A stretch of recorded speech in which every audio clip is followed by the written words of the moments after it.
si el Senado ha tenido problemas en esta situación. Sí. Y me gustaría preguntarle sobre un balance que me diera usted sobre los primeros 6 meses del presidente Andrés Manuel López Obrador, que incluso van a festejar en el Zócalo y se va a asistir. Gracias. Bien, sobre la primera cuestión, cuando el presidente Donald Trump se ha referido a que México pagaría el muro, se ha referido a una cuestión concreta, a un pago económico para financiar la construcción de un muro físico en la frontera. Eso no está sucediendo. México no ha pagado ese muro, ni lo va a pagar, ni estamos de acuerdo con que existan muros en ningún lugar del mundo, en primer lugar. Segundo, en la frontera se han tomado decisiones por el gobierno federal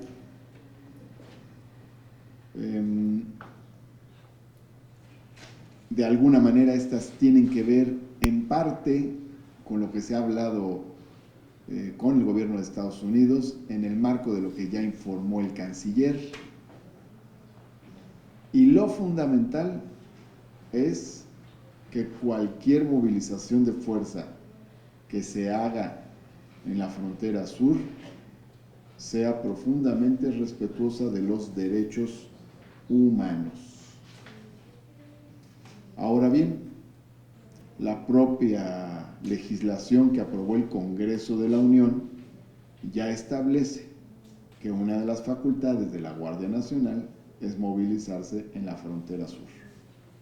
Entonces, en ese sentido, se está dando en el marco de una decisión que toma el gobierno mexicano y en el marco además de lo que establece la ley. Ahora bien, dicha movilización, si se lleva a cabo de acuerdo a los principios constitucionales, puede servir incluso para garantizar el respeto a los derechos humanos de los migrantes, derechos que son violados terriblemente desde hace muchos años.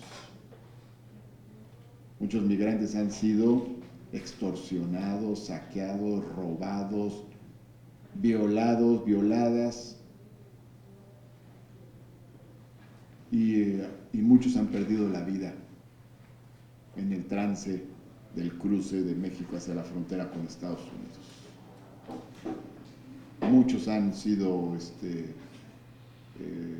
despojados de sus pertenencias o sus documentos, y han ocurrido hechos gravísimos como la matanza de San Fernando, por mencionarlo.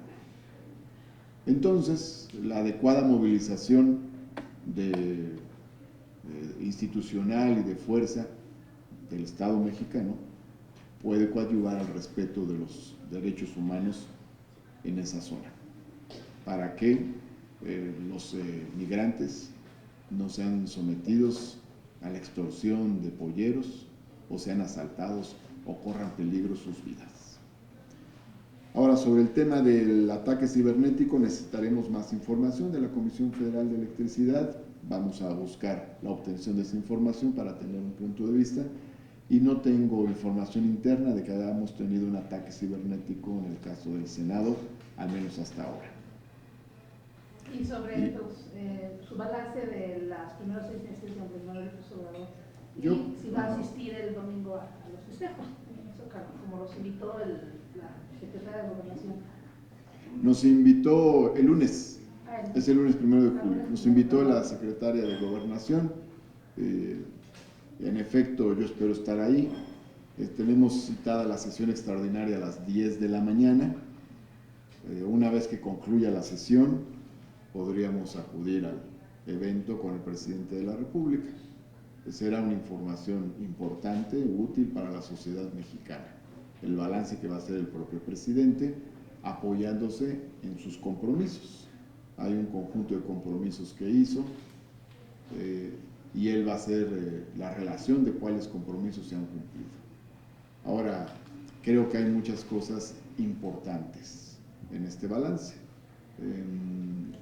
A reserva de hacer un análisis mucho más detallado y minucioso que haremos por vías periodísticas, a través de los artículos que escribo y por otras vías, podría mencionar algunos elementos que me parecen muy relevantes.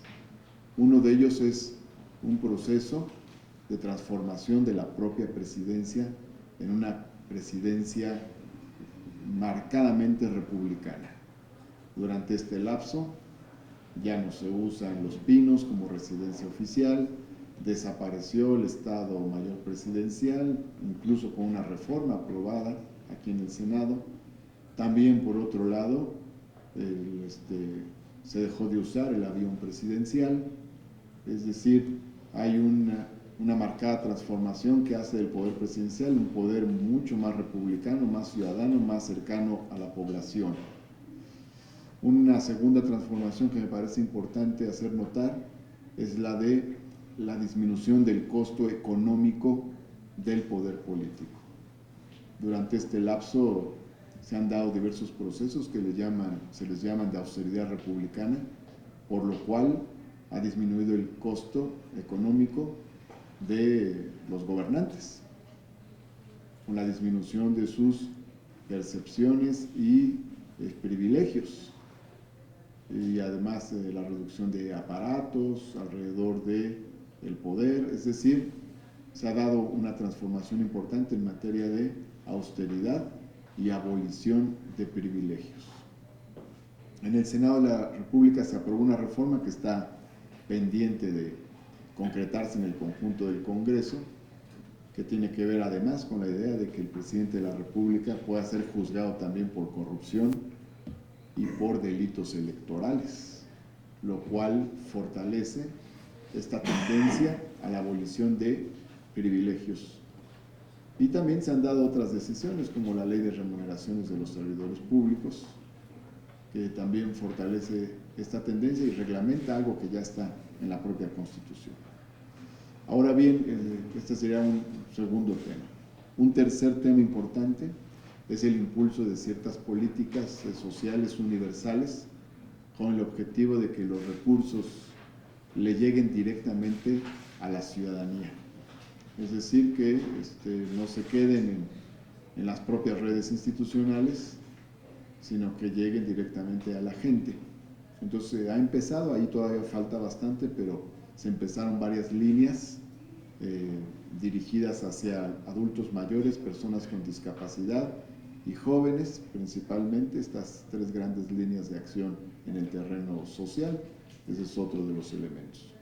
Un cuarto elemento que me parece muy importante es la determinación de rescatar la empresa mexicana de Petróleos Mexicanos, que estaba siendo saqueada a través del huachicol, el robo de combustible, y que en términos de inversión y de desarrollo en infraestructura estaba siendo también abandonada.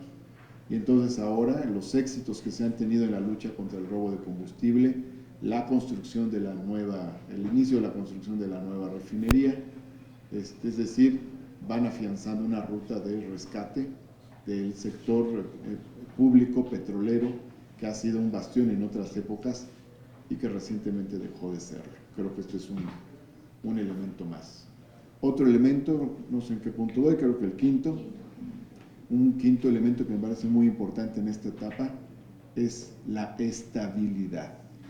Hay una marcada estabilidad macroeconómica, lo cual es muy interesante porque algunos de los críticos de esta opción que ganó el 1 de julio decían que iba a ser un desastre económico, que el dólar se iba a ir a $25, que se iba a disparar la inflación. Y si vemos los indicadores macroeconómicos, han sido muy buenos.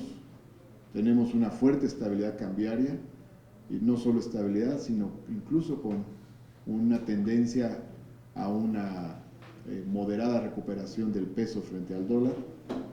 Tenemos un índice inflacionario muy controlado, incluso un índice inflacionario que es el menor de los últimos años, hasta menor a las expectativas.